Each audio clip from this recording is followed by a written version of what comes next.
Buenas tardes, compañeros. Nosotros somos el equipo 4 y mi compañero Spencer y yo les vamos a hablar sobre Guerra Fría y posguerra. Bien, la Guerra Fría comenzó entre 1947 y 1991. Esta surge después de la Segunda Guerra Mundial y se da entre las dos grandes potencias que son de aquel entonces Estados Unidos y la URSS.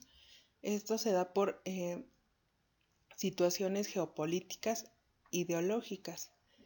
Se trata de enfrentamientos indirectos, nunca hay un enfrentamiento directo que se, eh, se bombardeen o se ataquen entre Estados Unidos y la Unión Soviética. En esta cuestión, México, a pesar de la cercanía que tiene y la relación que tiene con Estados Unidos, siempre se mantiene neutral. También entre 1949 y 1955 se crean la OTAN y el Pacto de Varsovia.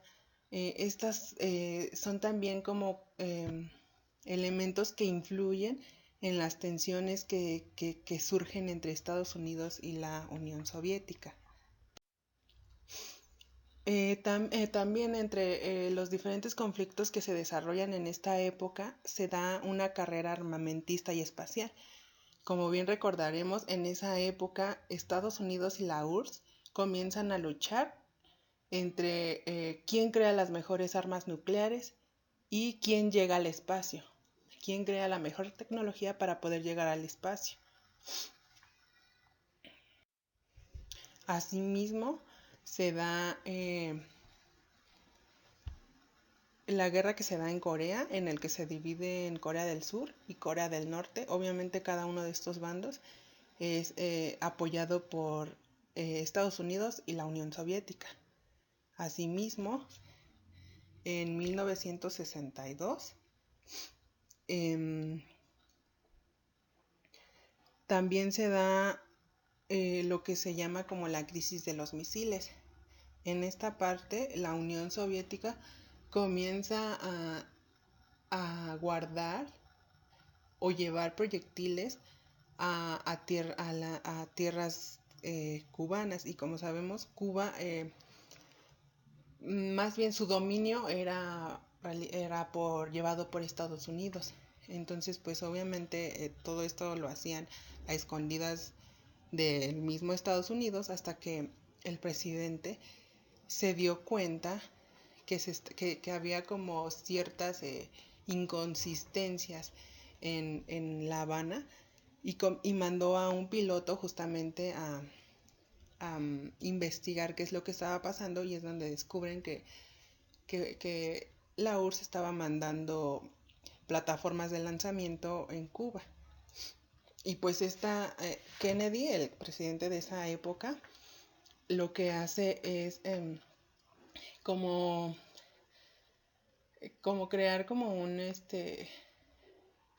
bueno, como una estrategia para que la Unión Soviética, cualquier arma llegara a Cuba, justamente con la intención de que pues la Unión Soviética ya no entrara a la isla. Asimismo, en 1970 se da la detente y distensión sobre armas nucleares. En esta se busca establecer un nuevo orden internacional con 5 polos de poder y la distensión implica cambios tácticos como la paridad nuclear y el cisma de bloques socialistas. Asimismo, en 1989 se da la caída del muro de Berlín y nuevamente se unifica Alemania. Como recordaremos, se creó justamente el muro de Berlín para crear una división, para dividir Alemania en dos partes. Asimismo, la caída del muro de Berlín se ve más como un símbolo de finalizar la Guerra Fría. Ahora les hablaré un poco de Estados Unidos y su independencia. Posteriormente a los 7 años, a la Guerra de los 7 años, Gran Bretaña obviamente pierde pues muchísimas muchísimas cosas, tanto en la cuestión de vidas como en la cuestión económica. Entonces, pues los costes de la guerra se los quería atribuir a las colonias del cual él era dominante. Entonces, pues comienza a crear ciertas normas en Estados Unidos, más bien con las 13 colonias, con el fin de que ellos pagaran la guerra, tales como, em, por ejemplo, que no podía, gente de, por ejemplo, de España, Francia, que eran del bando contrario, no podían acercarse a territorio británico. Asimismo, a través del té, comienza a crear impuestos para que pues obviamente se pueda pagar lo de la guerra, y pues esto crea el descontento de los colonos y comienzan a querer enfrentarse a la corona británica con la ayuda de España y Francia. Pues obviamente también para España y Francia pues era conveniente, ya que ellos querían recuperar las tierras que habían perdido. Y en 1783, con la firma del Tratado de París, se reconoce la independencia de Estados Unidos. Y pues aquí les presento una lista de los diversos presidentes que ha tenido Estados Unidos hasta antes de comenzar la Guerra Fría. Los primeros 4, me parecen, son los creadores de lo que es la Constitución y la forma democrática en que vive Estados Unidos. Ahora vamos a hablar un poco acerca de la intervención de México en la Guerra Fría y pues bien, México no tuvo, como ya lo mencioné anteriormente, no tuvo un bando. Él no estuvo en el lado de Estados Unidos, mucho menos en el lado de la Unión Soviética.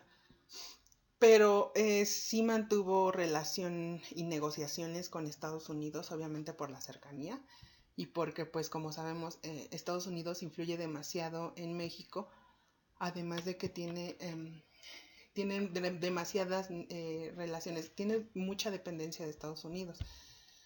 Entonces, México, esta guerra no la ve como una lucha entre ideologías, entre las dos grandes potencias, sino más bien comienza a verlo como una lucha entre los dominantes y los dominados. Y más ellos crean sería más llamarlo como una guerra interamericana, ya que ellos, por ejemplo, la revolución cubana, ellos obviamente apoyaban más a Cuba. Era una lucha entre Cuba y Estados Unidos y no tenía nada que ver con la Unión Soviética. Es así que pues obviamente Estados Unidos pensaba que esta revolución cubana iba a tener cierta influencia entre los demás países latinoamericanos que tenían influencia ideológica de Estados Unidos. Entonces en el año de 1968 se comienzan diversos movimientos, no solamente en México, sino también en diferentes partes de países como son Berlín, Londres, Tokio, Madrid, París. Y México pues obviamente se une, pero México su propósito no era el tema de la Unión Soviética y Estados Unidos, sino más bien era un tema de querer defender y exigir que se llevara a cabo lo que es la democracia, la verdadera democracia, y que se respetaran las garantías individuales, ya que en ese entonces prácticamente el PRI era un monopolio que tenía el control de casi todo. Entonces pues no se llevaban a cabo las normas como tenían que ser. Y pues como todos recordaremos, este movimiento estudiantil terminó en Tlatelolco el 2 de octubre con pues la matanza de justamente un grupo de estudiantes que estaban realizando esta protesta. Llegó otro grupo militar a atacarlos con armas. Comenzaron a detonarse las armas y pues eso causó varias muertes.